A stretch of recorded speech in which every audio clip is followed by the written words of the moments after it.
to bed today feeling kinda blue. Agile is dead again. This can't be true.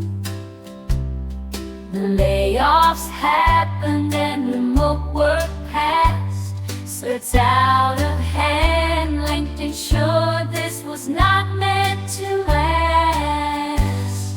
Oh, Agile's dead again, this time for sure.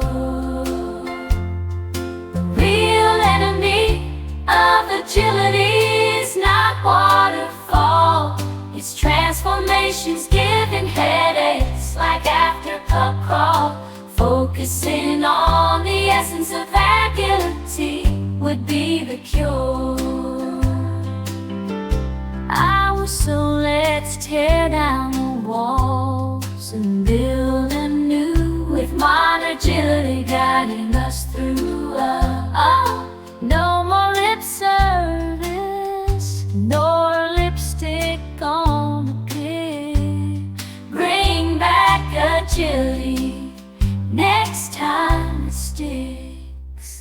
Again and again and again.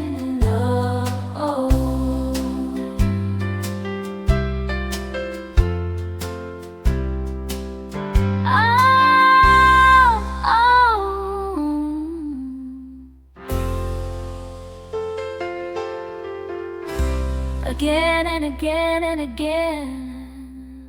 Oh, oh.